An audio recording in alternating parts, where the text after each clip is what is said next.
नमस्कार किसान मित्रों, मैं हूं श्रेयस पटेल और आप देख रहे हैं true agriculture YouTube channel.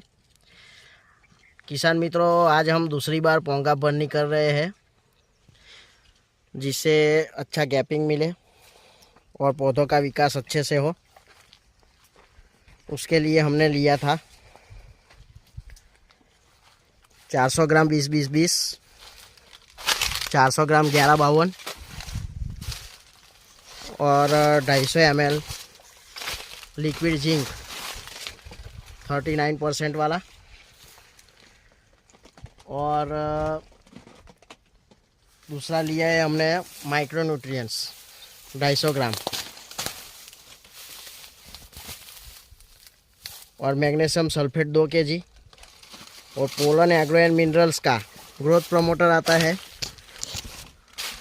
Idol, वो 250 ml लिया हुआ है।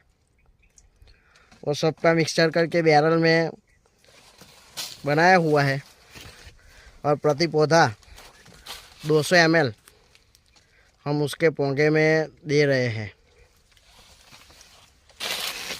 उससे जो हमने पहले जो पोंगा भरनी की थी वो आप देख सकते हो, यहाँ पे चॉकिंग था, यहाँ से फिर खुल गई है।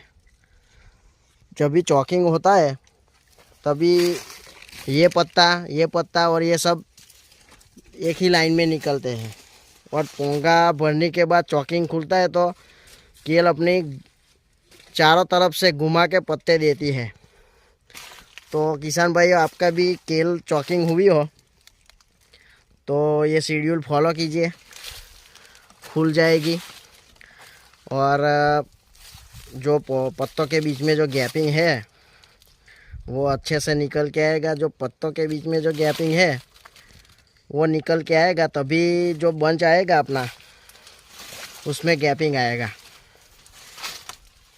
तो किसान भाइयों, आपके पास एचडी फर्टिलाइज़र नहीं है और जो अपना सॉल्यूबल आता है जो फॉइलर ग्रेड में वो है, तो आपको लेना है 1 kg 19-19-19 और 1 kg लेना है आपको 12-61-0।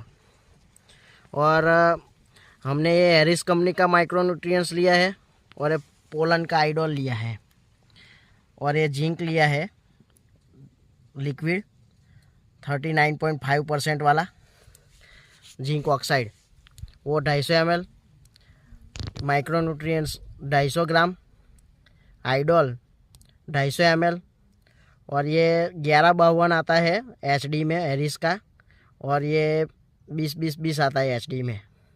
आपके पास ये ना हो अवेलेबल तो फॉइलर ग्रेड वाला 1 kg आप ले सकते हैं